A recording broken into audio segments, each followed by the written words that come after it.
बिस्मिल्लाहिर्रहमानिर्रहीम। सुरखाहोड़ी दास्तान टीयूं। अची पिया आट में वाट विञाई जन,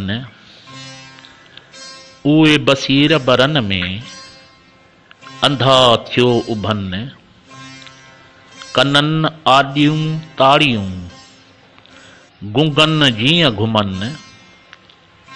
फिराकी फरमान जो आहे बर बोड़न। लंघा थिया लाहूत खे सुता पिया सिकन।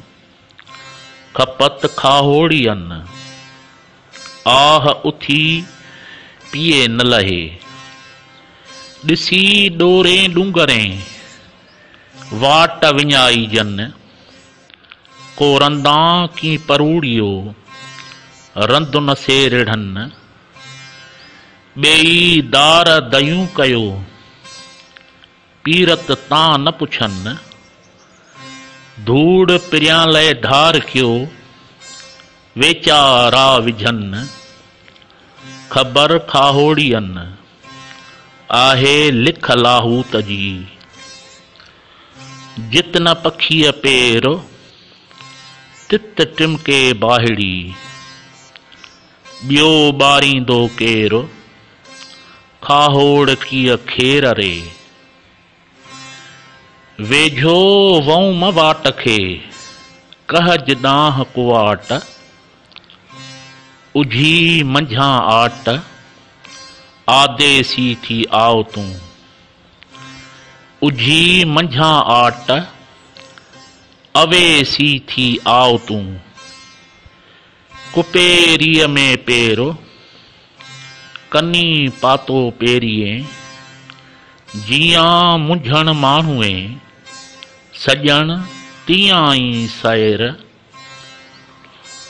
इन भूं संदो भेरो कौड़न मंझां को लहे। कुपेरियां परे थिया अॿुधी ॿुधाऊं। उनी खे आऊं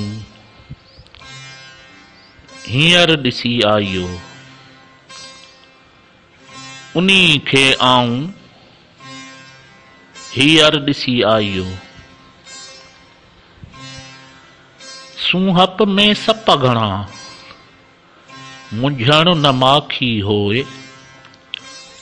परो तहीं पोए जो उझी पोए उन तां। डोरे डोरे ॾेह माओ खाहोड़ी आई आ। मयन पेरें खेह कोह ॼाणा कंहिं पार जी। जंगल हलिया से न भुलिया राह हलिया फुरजन। अवझड़ से न पवन ॿेई जनी छॾियूं। झंगो खामी पट थियो भगी चोरां लिक। सेकड़ो ऐं सिक ॿई गॾिया पाण में। झंगल आहेड़ियुनि खे भनण कियो रोए। न कुता न कोड़कूं चढ़ियो उभो चोए।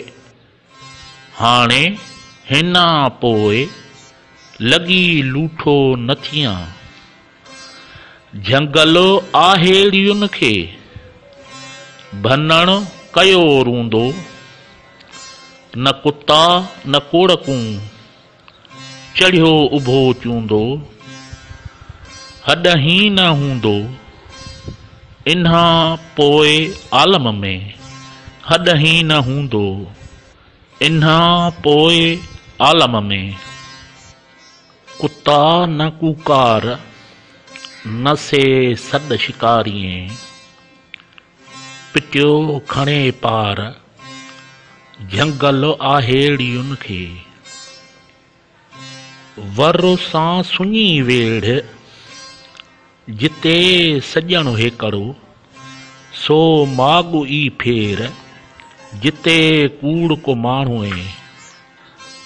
वर सां कारी रात जंहिंमें राह गुम थिए त का हुनी जी तात हीअ पुण वञे विसरी। कारी रात अछो ॾींहुं इहो सिफ़तां नूर, जिते पिरीअ हुजूर तिते रंग न रूप कर। जिते पिरीअ हुजूर तिते रंग न रूप कर। भरी तूं तहक़ीक़ जी मथे रीअ खणेज, हक़ल हक़ीक़त जी ॿोड़ो थी ॿुधेज। अंधो थी पसेज मुशाहिदो महबूब जो।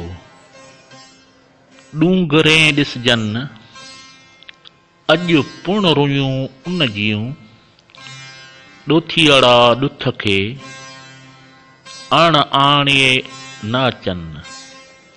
ॾोथीअड़ा ॾुथ खे अण आणिए न अचनि। खीमा खाहोड़ियनि अॼु न उन्ही भेणीअ। खीमा खाहोड़ियनि अॼु न उन्हे भेणीअ। खाहोड़ियनि गरा सूधी ख़बर पखियां, सूझे जन कया मथे अंगुन आहरा। झंग खामी पट थियो खेड़िन मोरियो गाह, जनी पास अल्लाह तौ न अचे तन खे। सांभरे ॿधी बेठ जनी डूंगर डोरिया, तन खाहोड़ियनि खेह हेठ वञी पासा खोड़िया। झंगो खामी पट थियो लथी चोरां लिक, वेई वजूदां निकिरी जेका दड़ी दिक। हेक सॼण बि सिक ॿेई पहना पाण में।